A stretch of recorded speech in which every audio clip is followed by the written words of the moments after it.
I was sitting in the third row from the back, black coat, dark glasses, a hat pulled low, and at the front of that church in a polished mahogany casket surrounded by white lilies was me. My name, on the funeral program, my photograph, smiling. My mother was in the front row, sobbing into a handkerchief.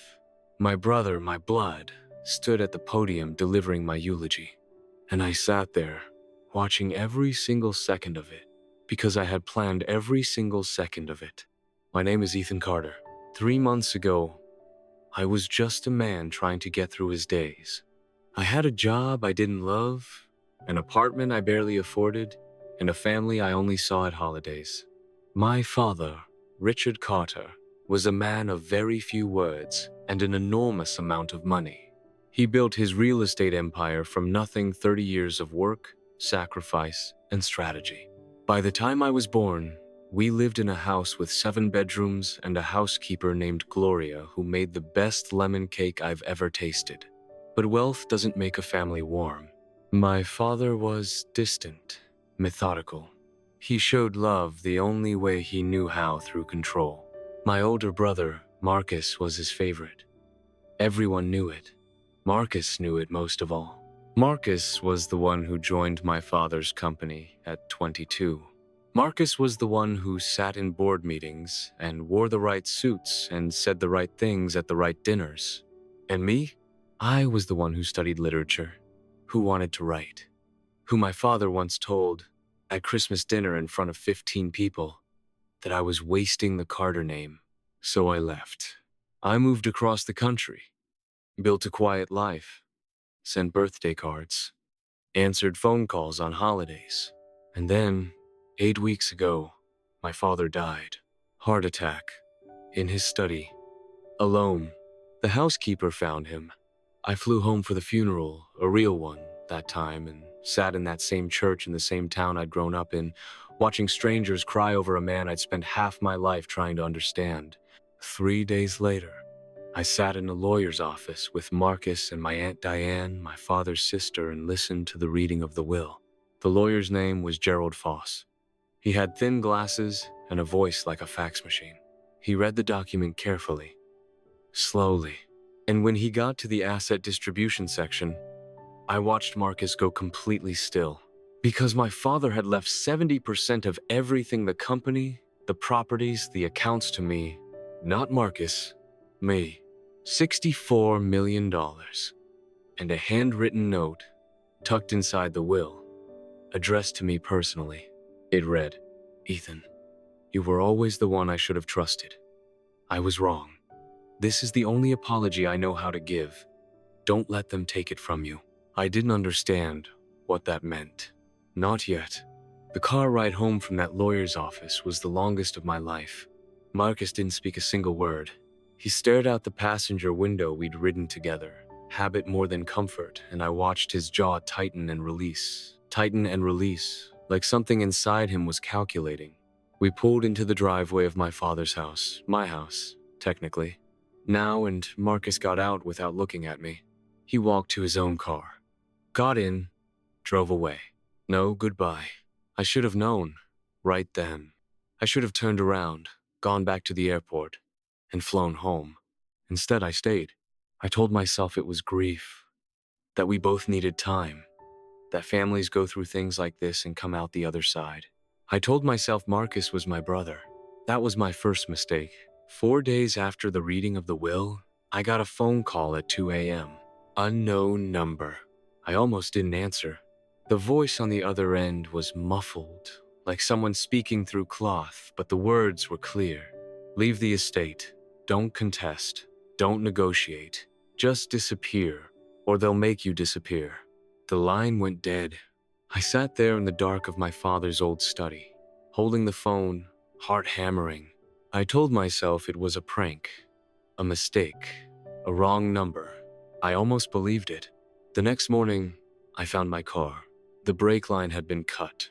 Not fully, not enough to fail immediately. Just enough to fail at the right moment. At speed. On the right road. A mechanic I called a stranger. Nobody connected to the family looked under the car and went pale. "Man," he said, "whoever did this knew exactly what they were doing." I stood in that driveway, and I thought about my father's note.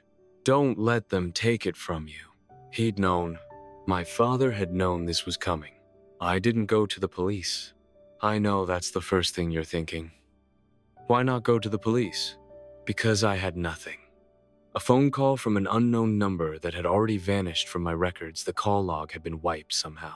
A mechanic's word against a wealthy family's name in a town where the Carter family had donated the wing of a hospital.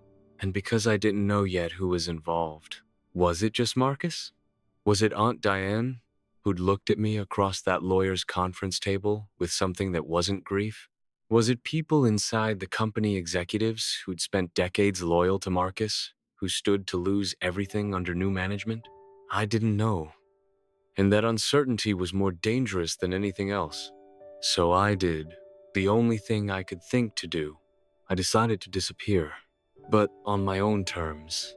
I had a college friend, Daniel Reeves, who I hadn't spoken to in 4 years. He was an emergency room physician in a city 300 miles away. I called him from a payphone. I know, a payphone. I didn't even know they still existed. There was one outside a gas station on Route 9. I used it. I told Daniel everything. There was a long silence. Then he said, "What do you need?" That was the moment I knew I might actually survive this. Here's what we built over the next 72 hours. A death, not a real one. A convincing one. Daniel had access to the kind of paperwork that made institutions believe things. A medical examiner, he knew a man named Ortega, who owed Daniel a significant personal favor and who asked no questions, agreed to file a preliminary death report. Cause: sudden cardiac event. Ironic, given my father. We needed a body. We didn't have one, obviously, but we had something almost as good. A John Doe from a county 3 hours away, unidentified, unclaimed, whose physical profile was close enough to mine. Ortega handled the paperwork. The casket would remain closed at the funeral. Closed caskets don't require verification. I withdrew all the cash I could access, not from inheritance accounts. Those were frozen pending probate, but from my own personal savings. $11,000. I put it in a bag. I bought a burner phone.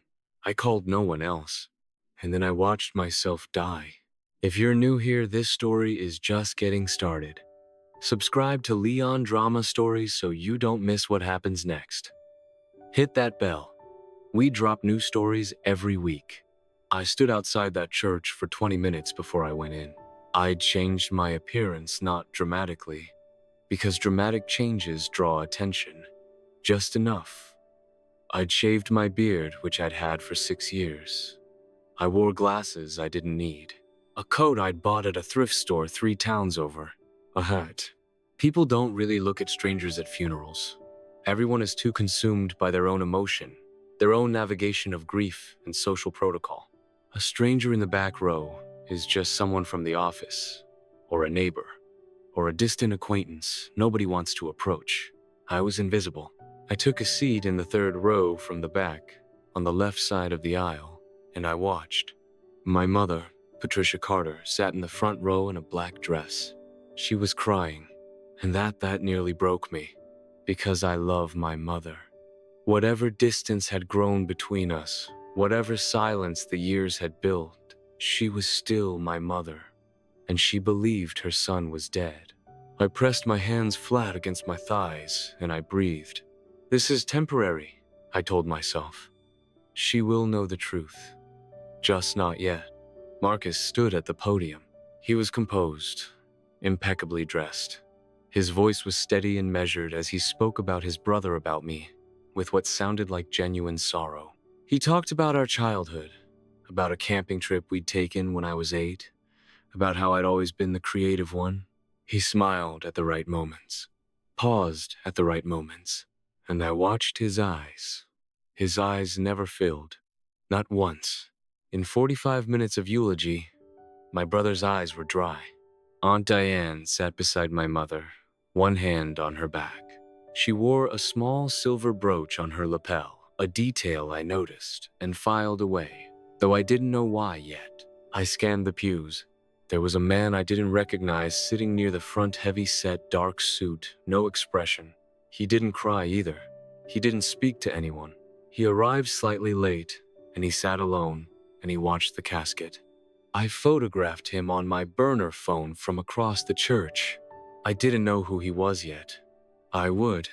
After the service, I followed the procession at a distance. Watched the casket lowered into the ground. Watched Marcus throw a handful of dirt. Watched him check his watch. And then I walked back to the car I'd rented under a false name. Daniel had helped me with that too, and I drove away from my own grave. I stayed in a motel 40 miles outside of town. Cash only. Registered under a name that wasn't mine. The room had a water stain on the ceiling shaped like a hand, and the heater made a sound like someone knocking. But it had Wi-Fi, and it had 4 walls, and right now, that was everything. Daniel called me on the burner every morning at 8. He was my only contact with anything that felt real. "You're officially dead," he told me on day 2. The obituary ran this morning, local paper and online. Comments are already up, lot of condolences. "Marcus?" I asked. Posted on the family social media. Very heartfelt. Lots of people sharing it. I stared at the water stain. He moved fast. "Ethan, the probate attorney's called. Marcus is contesting the will. He filed the same day as your death notice." Of course he had. With me dead and no direct heir actively defending the estate, the will went back into dispute. Marcus had probably had his lawyers ready before I'd even landed back in town. You're watching Leon Drama Stories. Like this video, if Ethan's story has you hooked, it helps more people find us. Keep watching. This was when I started digging. I had a name from the funeral, that heavy-set man in the dark suit. I'd photographed him. I started running him through everything I could access online. Business registries, court records, news archives. His name, I found it eventually through a company filing linked to one of my father's subsidiary properties, was Frank Delane. Frank Dolan was a private security consultant. And 18 months before my father's death, Frank Dolan's firm had been hired by Marcus Carter. I sat with that for a long time. Then I started going backwards. I pulled everything I could find on my father's business in the last 2 years of his life. Old filings, public records, property transfers, and I found something that made my hands go cold. 8 months before he died, my father had transferred a specific property, a warehouse complex, worth approximately $4 million out of the main Carter holdings and into a separate LLC. That LLC had one registered member, me. My father had been moving assets to protect them, to protect me. He'd seen what was coming. He'd spent the last year of his life quietly building a firewall around my inheritance, knowing that when he was gone, Marcus would come. And he'd written that note. "Don't let them take it from you." I wept for my father that night, alone in that motel room. For the first time since his funeral, I needed to get into my father's study. Not the house that was too dangerous. Marcus had people watching it, I was almost certain. But my father's private study had a separate entrance, an old side door that opened from the garden path. A door that Marcus had probably forgotten existed because my father never used it when Marcus was around. He used it with me. When I was 12, my father would sometimes unlock that door on summer evenings and let me sit in the corner of his study while he worked. He never explained why. He never talked much. But he'd put on low classical music and let me read while he reviewed documents. And those were some of the quietest, most peaceful hours of my childhood. I think, now, that it was his way of keeping me close without knowing how to say so. I went back on a Tuesday night, 2 in the morning. No lights on in the main house. I moved through the garden with a small flashlight held low, and I found the side door, and I tried the key I'd kept on my keychain for 15 years without ever really thinking about why. It opened. Inside my father's study, nothing had been touched. Marcus hadn't been in here. Or if he had, he hadn't searched it properly. My father's desk was exactly as I remembered. Dark wood, brass handles, a green glass lamp. I went straight for the bottom left drawer, the one with the lock. My father had given me a key to that drawer too. Once, when I was 19, "If anything ever happens to me," he'd said, and I'd thought he was being dramatic, and I'd taken the key and forgotten about it for 20 years. I found the key on the same ring as the garden door key. Inside the drawer, a leather portfolio. Inside the portfolio, everything. Bank records showing transfers Marcus had been making from subsidiary accounts small enough not to trigger automatic flags, large enough to matter for the past 3 years. A printed email chain between Marcus and Frank Dolan discussing asset transition planning and removal of obstacles. A photograph taken covertly, from distance, with a long lens of Marcus meeting with Aunt Diane at a restaurant, dated 14 months ago. 4 months before my father's first cardiac episode. His first cardiac episode. I stopped. I read that again. His first cardiac episode. My father had a cardiac episode 14 months ago that I hadn't been told about. I found the medical records tucked behind the photograph, and stapled to the back of those records a note in my father's handwriting, shaky and rushed. Second episode. Doctor says stress. I don't believe it's only stress. Diane was here yesterday. Review the medication log. I sat on the floor of my father's study for a very long time. My hands were not steady, because what I was beginning to understand, what the documents were beginning to show me, was that my father might not have died of a natural heart attack. And if that was true, then this wasn't just about money anymore. This was about murder. Don't go anywhere. Stay with me, because what I found next changed everything, and I need you to hear all of it. If you haven't subscribed to Leon Drama Stories yet, do it right now. Every story we tell goes all the way, no cliffhangers left unresolved, no endings cut short. We're here every week. Don't miss what comes next. I photographed every document in that portfolio. Then I put everything back exactly as I'd found it, locked the drawer, and walked back out through the garden. I had enough. Not enough for a court. Not yet. But enough to move. I called Daniel from a gas station 2 miles away. "I need a lawyer," I said. "Not a local one. Someone from outside the state. Someone Marcus has no connection to." Daniel had a name within 6 hours. Her name was Caroline Voss. She was a probate and estate litigation attorney based 3 states away, with a reputation, Daniel told me, for cases exactly like this. Contested wills, family fraud, hidden assets. She agreed to a call. I told her everything. When I finished, there was a pause.